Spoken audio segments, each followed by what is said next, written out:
शारदीय चैत्र नवरात्र की आप सभी को बहुत बहुत शुभकामनाएं। आप सबके साथ मैं हूं प्रियंका राय, हमारे साथ ज्योतिषाचार्य डॉक्टर करिश्मा कौशिक भी हैं और आज जानेंगे कि कैसे विशेष पूजा अर्चना करें नवरात्रि पर जिससे कि हम मां को खुश कर सकें। सनातन धर्म में नवरात्र के पर्व को अधिक महत्वपूर्ण माना गया है। 9 दिनों में देवी शक्ति और उनके 9 रूपों की विशेष पूजा अर्चना की जाती है। हर साल चैत्र माह के शुक्ल पक्ष की प्रतिपदा तिथि से लेकर नवमी तक चैत्र नवरात्र मनाई जाती है।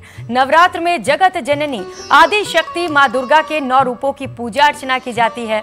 मान्यता है कि चैत्र नवरात्र की महानवमी पर व्रत रखने और देवी पूजन से पूरे 9 दिनों की उपासना करने से सभी मनोकामनाएं पूरी होती हैं। तो जानते हैं चैत्र नवरात्र का आखिर क्या है महत्व, कब करें घट स्थापना, क्या करें जिससे सभी मनोकामनाएं पूरी हो, क्या ना करें, तमाम सवालों का जवाब आज लेंगे। डॉक्टर करिश्मा कौशिक जी इस वक्त मौजूद है। बहुत स्वागत आपका न्यूज़ 18 पर। और सबसे पहले मैं आपसे यही जानना चाहती हूँ, क्योंकि हमारा जो आज का थीम है वो भी यही है कि नवरात्र के अचूक उपाय। जी, सबसे पहले महत्व बताइएगा, उसके बाद उपाय पर जाएंगे। आप सभी को चैत्र नवरात्रि की बहुत बहुत शुभकामनाएं। आप सभी के ऊपर माता रानी की कृपा बरसती रहे, यही मनोकामना है मेरी। चैत्र नवरात्रे जो होते हैं ये शुक्ल पक्ष, चैत्र मास के शुक्ल पक्ष की प्रतिपदा से आरंभ हो जाते हैं और नवमी तिथि तक रहते हैं। वहीं पर ये जो नवरात्र हैं क्योंकि मंगलवार से आरंभ हो रहे हैं, ऐसा कहा जाता है कि माता रानी के जो नवरात्रे होते हैं जिस भी दिन से शुरू होते हैं तो उसके अनुसार हम सवारी को देखते हैं। तो मंगलवार से ये नवरात्रे शुरू हो रहे हैं। अश्व पे यानी कि घोड़े पे सवार माता आ रही हैं इस वर्ष चैत्र नवरात्र में। कह रहे हैं कि घोड़े पर सवार होकर माता आ रही है तो वो भी बेहद खास है, लोगों के लिए बड़ा शुभ होने वाला है। देखिए क्या होता है कि जब माता गज की सवारी पे आती हैं तब बहुत शुभ माना जाता है, मगर जब अश्व की सवारी पे आती हैं तो बहुत शुभ नहीं माना जाता है। कहीं ना कहीं इसके जो आने वाले 6 महीनों के, क्योंकि जो शारदीय नवरात्रे होते हैं तब तक अगर हम देखें तो इसके कुछ प्रभाव जो है वो अशुभ भी देखने को मिल सकते हैं। तो ऐसा नहीं है कि माता रानी आएंगे और कल्याण नहीं करेंगे, कल्याण सबका करेंगे, घबराने की जरूरत नहीं है।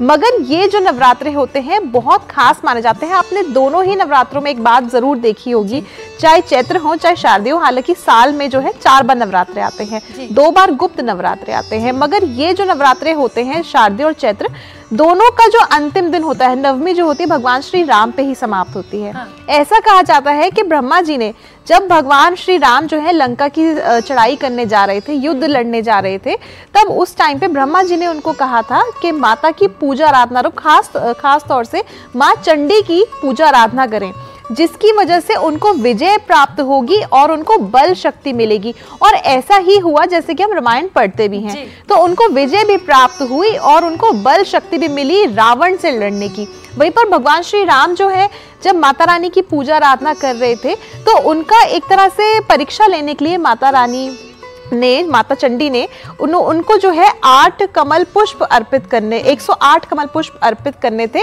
और उनको खुद ही कमल स्वरूप, उनके जो नयन है वो कमल स्वरूप माने जाते हैं भगवान श्री राम के।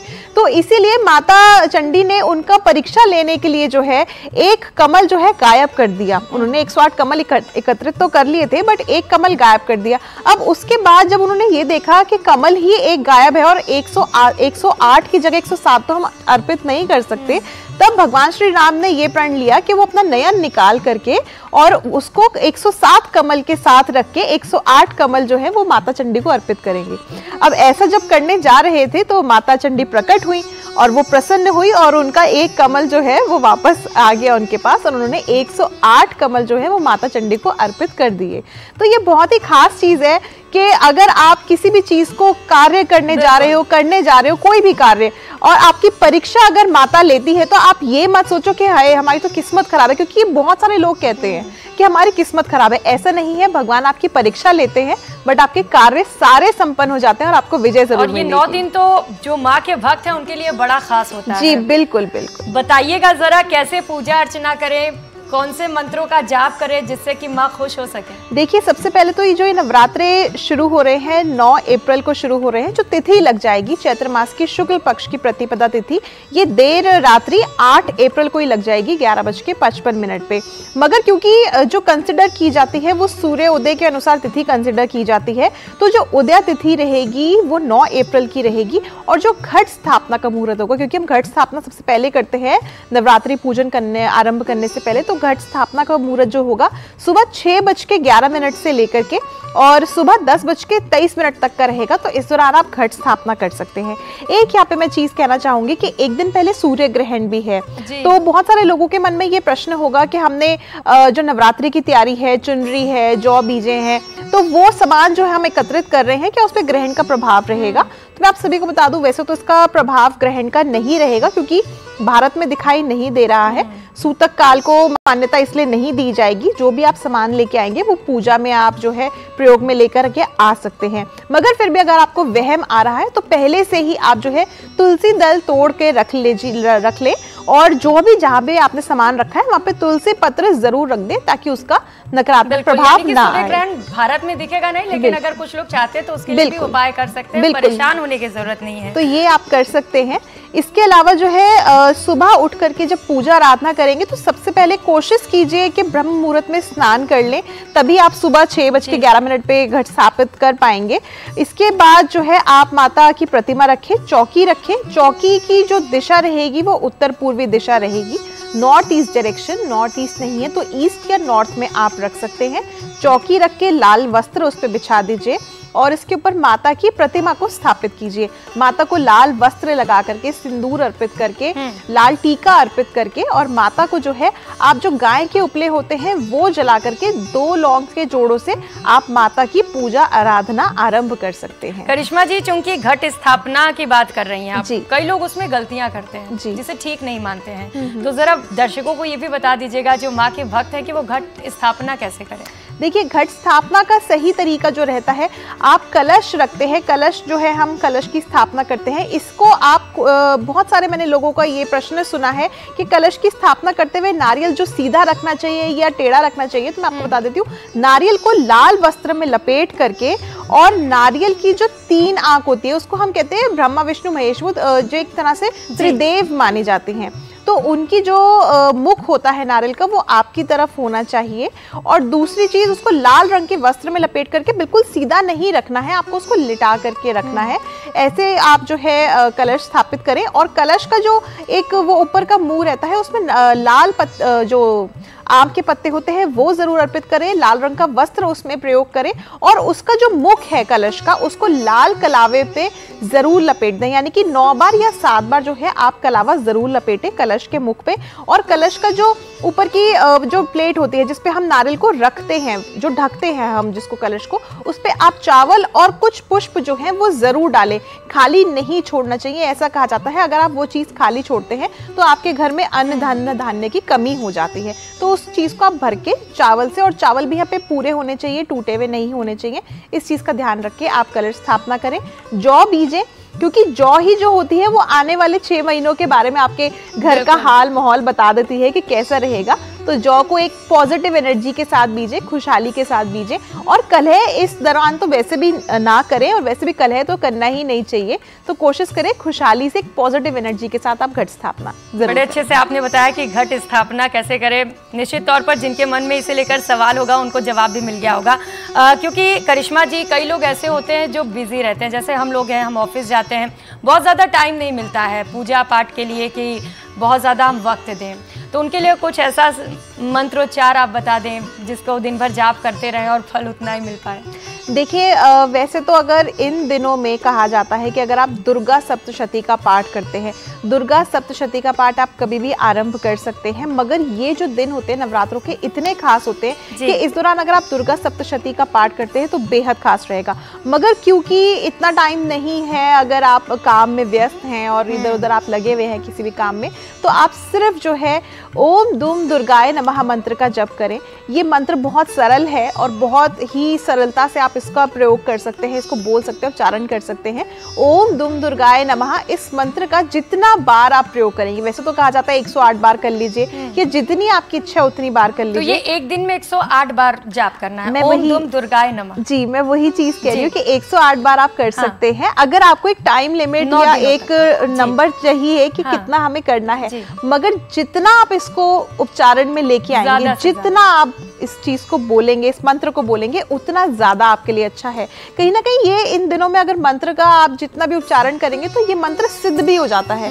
जो कि आप किसी भी कार्य पे जा रहे हो, कोई भी काम आपका नहीं बन रहा और ये मंत्र आप अगर बोल दे सिद्धि के बाद, तो वो काम आपका यूं तुरंत बन जाएगा। तो अगर कोई काम बनाना है आपको तो ये मंत्र आपने सुन लिया होगा, ओम दुम दुर्गाय नमः। इस मंत्र का जाप जरूर करिए 9 दिनों तक अगर माँ को खुश करना है।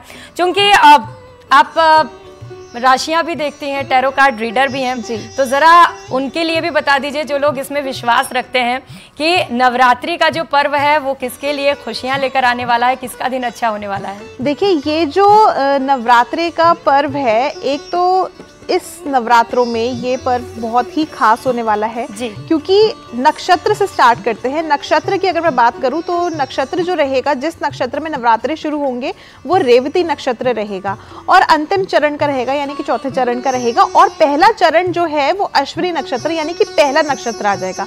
27 नक्षत्रों में रेवती आखिरी 27वां नक्षत्र है और अश्विनी पहला नक्षत्र है।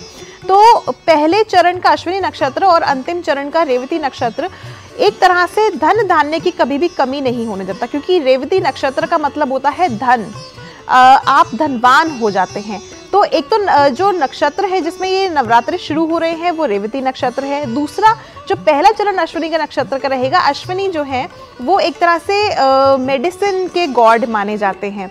ऐसा कहा जाता है जब समुद्र मंथन हो रहा था तो अश्विनी भगवान जो है अमृत कलश लेकर के प्रकट हो गए थे, जो कि सबसे पहले हमारे जो सनातन धर्म है उसके सबसे पहले चिकित्सक माने जाते हैं।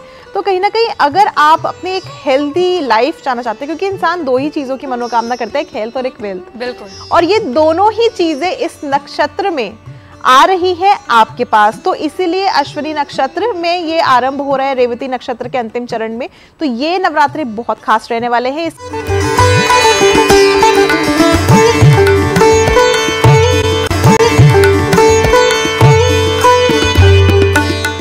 अगर हम ग्रहों की बात करें तो ग्रहों में यहाँ पे मेष राशि में जो है बुध के साथ गुरु की युति हो रही है, जो कि नव पंच ग्रही योग बना रहे हैं। और वहीं पे अगर हम बात करें मीन राशि की, मीन राशि में शुक्र होंगे, शुक्र अपनी उच्च की राशि में होंगे और यहाँ पे चंद्रमा जो है शुक्र के साथ होंगे। तो लक्ष्मी नारायण योग भी बन रहा है। मंगलवार से आरंभ हो रहे हैं नवरात्रे और अश्व पे सवार होकर के आ रही है माता।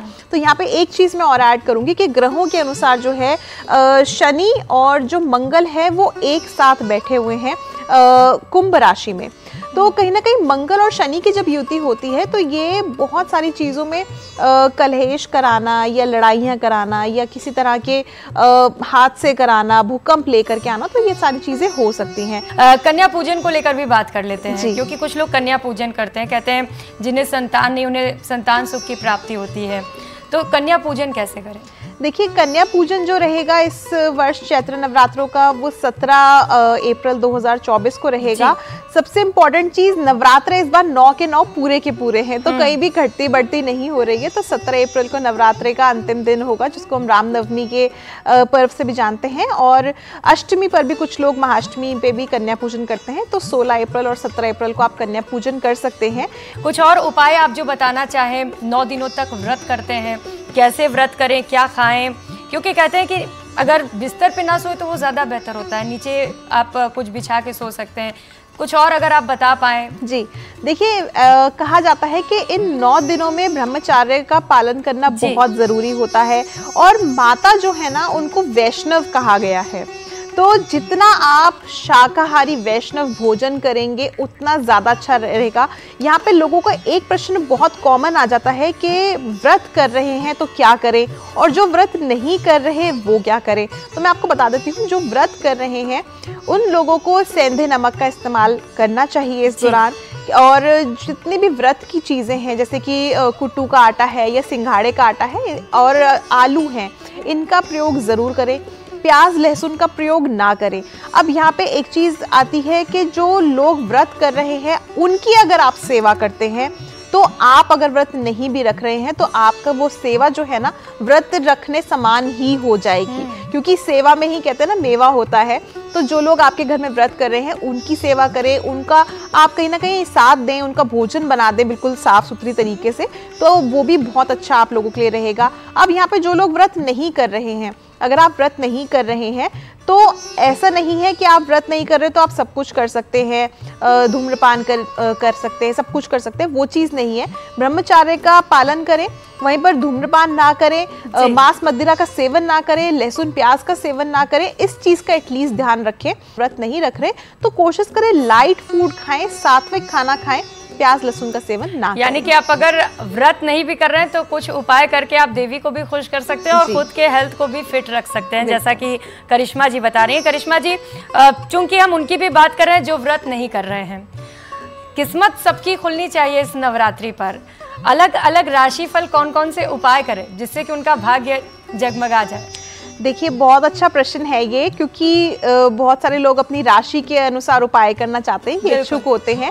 और मैं आपको बता दूं, ये 9 जो नवरात्रे होते हैं माता के 9 स्वरूपों के नवरात्रे होते हैं, यानी कि माँ दुर्गा की, माँ आदिशक्ति की तो आप पूजा कर ही रहे हैं, इसके अलावा ये 9 दिन जो होते हैं अलग अलग स्वरूप के होते हैं। तो चाहे आपकी संतान प्राप्ति नहीं हो रही है, चाहे आपका विवाह नहीं हो रहा है, तो सबके लिए अपने अपने दिन हैं। अब मैं आपको राशियों के अनुसार बता देती हूँ 12 राशियों के लिए कि क्या आपको उपाय करने चाहिए।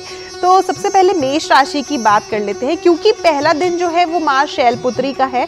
माँ शैलपुत्री को सफेद पुष्प बहुत पसंद है, तो आपके लिए जो मेष राशि के लिए रहेगा, आप अगर माँ दुर्गा के 9 स्वरूपों को गुड़ अर्पित करेंगे तो आपको जितनी भी आपकी मनोकामनाएं हैं वो पूरी होंगी।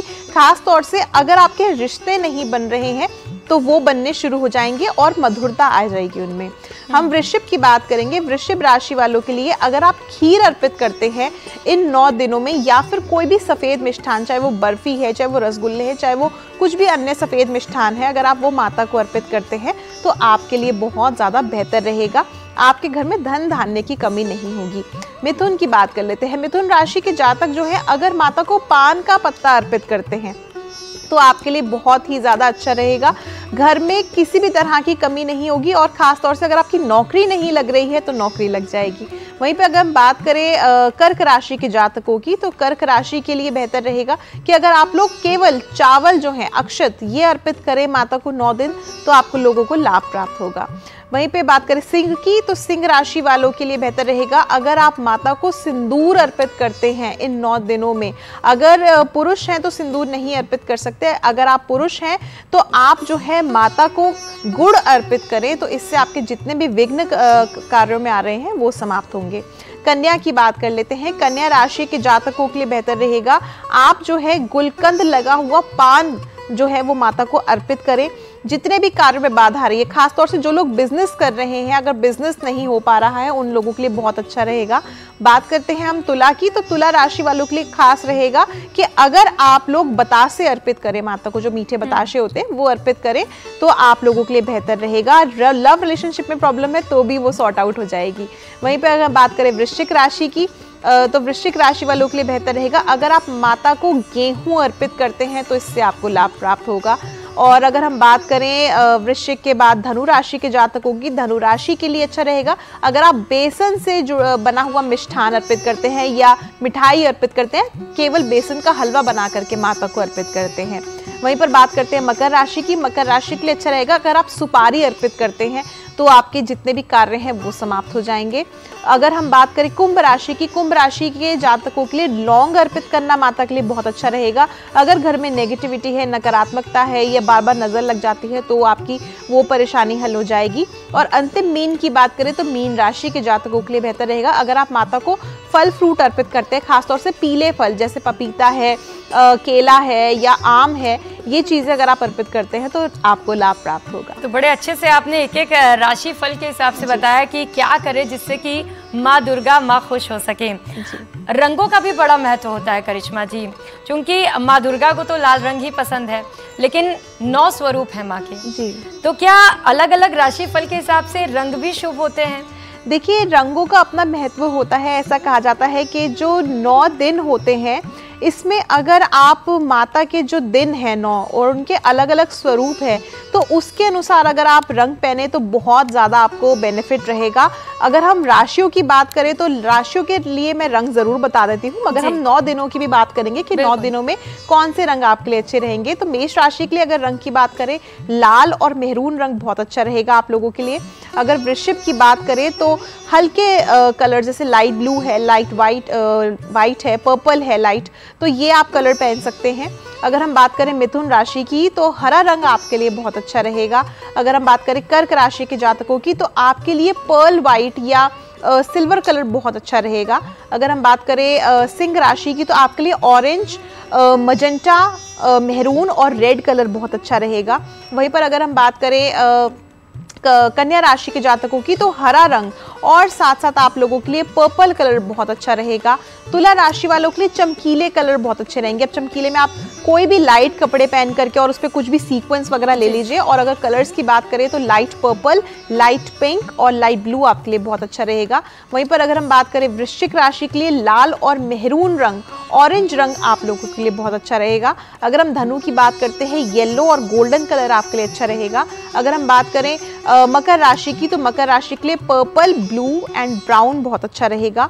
कुंभ राशि की बात करें तो आप लोगों के लिए ग्रे, ब्राउन और ब्लू और पर्पल बहुत अच्छा रहेगा। वहीं पर अगर हम अंतिम की बात करें मीन राशि की तो आप लोगों के लिए ऑरेंज, गोल्डन और येलो कलर बहुत अच्छा रहेगा। मस्टर्ड कलर भी आप यूज कर सकते हैं। तो आपने रंग सुन लिया, अपने राशि फल के हिसाब से, अपनी अपनी राशि के हिसाब से अगर वो रंग पहनते हैं तो वो और भी ज़्यादा शुभ होगा। लगातार हम आपको बता रहे हैं कि नवरात्रि पर आप क्या करें और क्या न करें जिससे कि आप माँ को प्रसन्न कर सकें। क्योंकि करिश्मा जी, पहला दिन सबसे ज़्यादा महत्वपूर्ण होता है और देवी दुर्गा के माता शैलपुत्री रूप की पूजा की जाती है। तो पहले दिन कोई व्रत कथा जो आप बता सकें, जो सुनने में लाभदायक हो, कौन सा मंत्र पहले दिन जिसका जाप किया जाए? जी, जब आप पहले दिन जब घट स्थापना करेंगे तो ऐसा कहा जाता है कि पहला दिन जो होता है माँ शैलपुत्री का होता है। और अभी थोड़ी देर पहले हम चर्चा भी कर रहे थे, माँ शैलपुत्री को जो है सफ़ेद वस्त्र, सफ़ेद पुष्प, सफ़ेद मिष्ठान बहुत पसंद है। तो आप जो है माता को सफ़ेद रंग के कोई भी चमकीले पुष्प वस्त्र अर्पित करें, सफ़ेद पुष्प अर्पित करें यहाँ पर। और दूसरी चीज़, जब आप दुर्गा सप्तशती का पाठ क्योंकि आरंभ कर सकते हैं तो दुर्गा सप्तशती का पाठ आरंभ करें आज से। करिश्मा जी, आखिरी सवाल और सबसे महत्वपूर्ण सवाल की शुभ मुहूर्त क्या है? जी, शुभ मुहूर्त जो रहेगा, क्योंकि सुबह 6:11 से लेकर के सुबह 10:23 तक का शुभ मुहूर्त रहेगा। इस दौरान जो है आप घट स्थापना कर सकते हैं। क्योंकि अगर आप सुबह 10:30 बजे 10:23 तक घट स्थापना नहीं कर पाते तो आप जो है 11:55 से लेकर के सुबह के और दोपहर के 12:41 12:41 PM तक जो है घट स्थापना कर सकते हैं। तो उम्मीद है कि आपके मन में नवरात्रा को लेकर जितने भी सवाल होंगे उन सभी के जवाब मिल गए होंगे। डॉक्टर करिश्मा जी ने बड़े ही अच्छे से सारे सवालों का जवाब दिया है और इस खास पेशकश में फिलहाल इतना। एक बार फिर से आप सभी को नवरात्रा की बहुत बहुत शुभकामनाएं। नमस्कार।